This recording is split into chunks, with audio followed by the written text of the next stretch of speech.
Bom dia, aventureiro, bom dia, aventureira.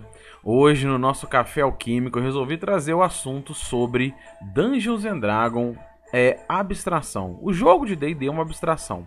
Por que eu resolvi trazer esse tema?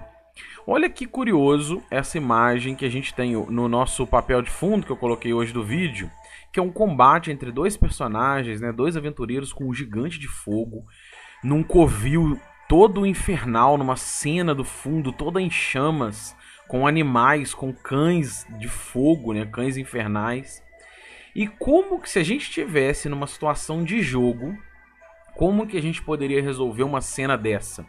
O que definiria os poderes, as habilidades, a ordem, o fluxo dessa cena para que a gente tivesse esse conflito resolvido na forma de um jogo? Como que isso seria definido? Né? Quais seriam os poderes, quais seriam as influências, a resistência? Por isso a gente traz um sistema, porque a gente está falando de um jogo e esse jogo vai refletir dentro da ideia do RPG. Esse jogo ele vai refletir o fluxo da história, o fluxo do roleplay. Então essa é a ideia. E aí eu trouxe aqui uma imagem, que eu vou deixar o link na descrição do vídeo, do Mundos Colidem, os nossos amigos. A gente costuma escrever lá quinzenalmente, na coluna. E tem um texto lá muito bacana sobre o Sistema Importa, que não é o objetivo hoje do vídeo. Eu não vou falar sobre isso, ainda vou fazer um vídeo detalhado do que eu penso disso, trocar um pouco dessa experiência, pegar a informação de vocês, né? Pegar esse XP nos comentários. Não é o objetivo, mas lá no texto eles trazem algumas opções sobre um sistema gameista, que é onde você vai tentar vencer oponentes, vencer adversários que são controlados pelo mestre. Você tem um monte de sistema para isso. Você tem os sistemas narrativistas, aonde o fluxo da história e a importância da história está sobreposto aos resultados de um jogo. Então os sistemas narrativistas tentam trazer ferramentas para essa fluência melhor. E quando você quer, por exemplo, simular mais algo real, aproximar mais o que está acontecendo do que algo verossímil, a gente traz opções, né? Isso carrega mais a opções de sistemas que tentam simular isso, que são chamados de simulacionistas. A gente tem uma série de outras opções, no texto foram só alguns exemplos, e destrinchando o texto a gente pode ouvir mais sobre isso, né? Então, só para ilustrar, por exemplo, um sistema simulacionista que tenta fazer isso, que eu já joguei bem, é o GURPS. Tem o Pendragon, que é citado no texto, eu ainda não tive experiência com o Pendragon, mas são sistemas descritos como simulacionista. O GURPS é exatamente assim. Ele traz opções de sistemas e subsistemas para resolver coisas de forma a simular o máximo possível. Mas o D&D não entra por aí. O D&D ele absorve a abstração. E eu já tive problemas com isso no passado, em querer trazer mais simulação para o D&D, mas hoje eu abri mais a mente de que eu gosto da abstração do D&D e eu acho que isso é saudável para jogar jogos com a pegada como o D&D propõe. E por que eu resolvi trazer isso? Olha como exemplo a ficha, eu trouxe aqui um corte de uma ficha de jogador do Dungeons & Dragons 5ª edição. E se a gente pensar, por exemplo, o que significa o Armor Class? O que isso traz? Né? O que é isso, o Armor Class? Então, o Armor Class, simplificadamente, é quando você vai tentar uma jogada de ataque contra um alvo. Por exemplo, nessa cena que está no fundo, um personagem vai tentar desferir uma espadada no gigante. Ele vai fazer uma rolada com seu bônus de ataque contra o Armor Class. E nesse Armor Class, de forma abstrata, está inclusa ali a capacidade de esquiva do gigante, a capacidade sua de absorver golpes, a sua capacidade de deflexão de golpes. Isso tudo está simplificado ali, inclusive outras coisas que eu não coloquei. Um erro seu natural, uma espadada no ar. Tudo isso está simplificado nessa simulação que é o Dungeons & Dragons. Dentro disso, a gente tem uma série de outras abstrações no D&D. Isso é feito para ser dinâmico, para ser prático e para ser abstrato. Então, por exemplo, se a gente pensar nos hit points, que a gente costuma traduzir para pontos de vida, mas que na prática seria mais um ponto de acerto. Ali nesses hit points, a gente pode incluir um monte de coisa abstrata. A gente pode pensar, por exemplo, em exaustão, em cansaço dos oponentes dos adversários durante o embate. A gente pode pensar em absorção de dano também. Você pode pensar em ferimentos leves, superficiais, em ferimentos profundos, graves. A gente pode pensar inclusive em efeitos mágicos.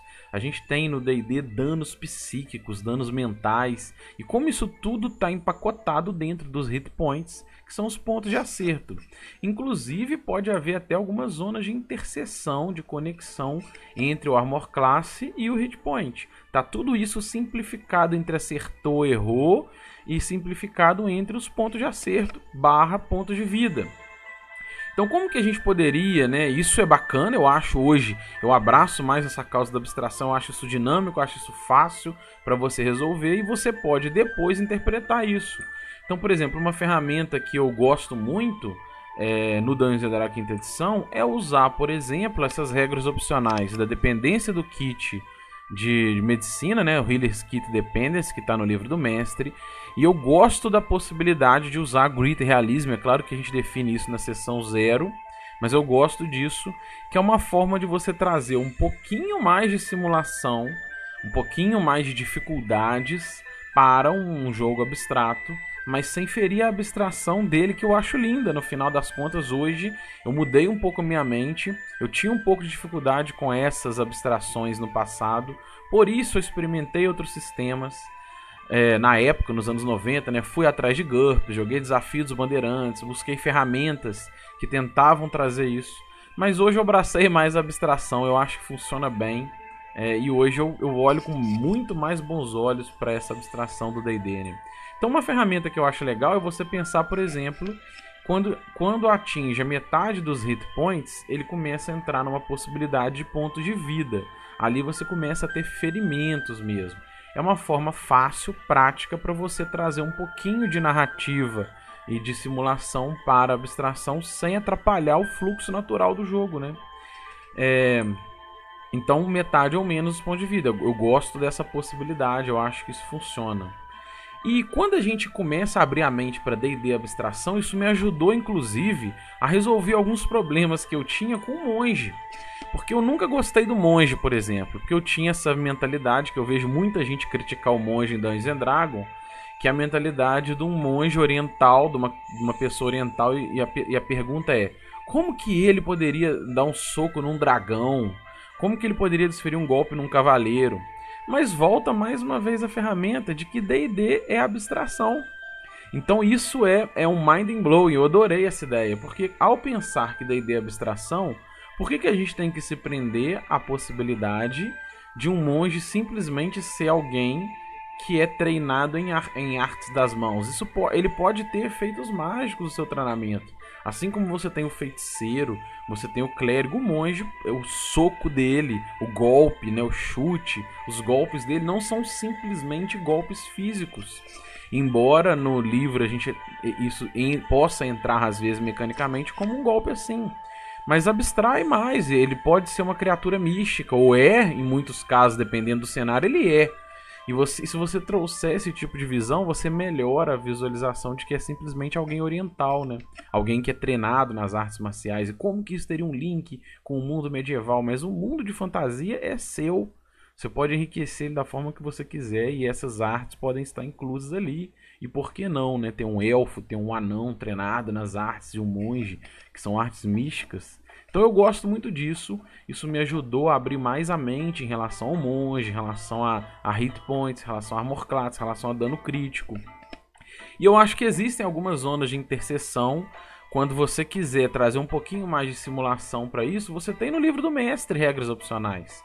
Você pode ir lá e pegar danos críticos, pegar essa dependência do kit de medicina, e você consegue com ferramentas relativamente práticas trazer um pouquinho mais de simulação, níveis de exaustão, que eu acho muito bacana. Eu pretendo ainda falar um vídeo só sobre níveis de exaustão, né? Mas são ferramentas que a gente tem de trazer um pouquinho dessa simulação sem deixar essa abstração boa de lado. Que é relativamente fácil de aplicar quando você pensa nessa abstração e flui melhor o jogo, né? Então é isso. Eu resolvi trazer um pouquinho disso, de um papo que eu tive com amigos sobre a abstração do D&D. Alguns conflitos que eu já tive ao longo da minha história no jogo, de no passado não gostar muito da possibilidade de monge em Dungeons & Dragons, dessas possibilidades de ferimentos, da armadura ser muito simplificada entre armor class, e você não ter danos em equipamentos. Mas existem regras opcionais para quando você quiser isso, mas a abstração funciona bem. flui melhor e eu resolvi trazer compartilhar isso com vocês, né? Abraço a abstração, que é muito bacana. E é claro que eu quero ouvir de vocês o contraponto, o que vocês acham disso, quem não concorda, deixe nas inscrições que a gente pode fazer vídeos sobre todas essas discussões, né? Um abraço e até o próximo café.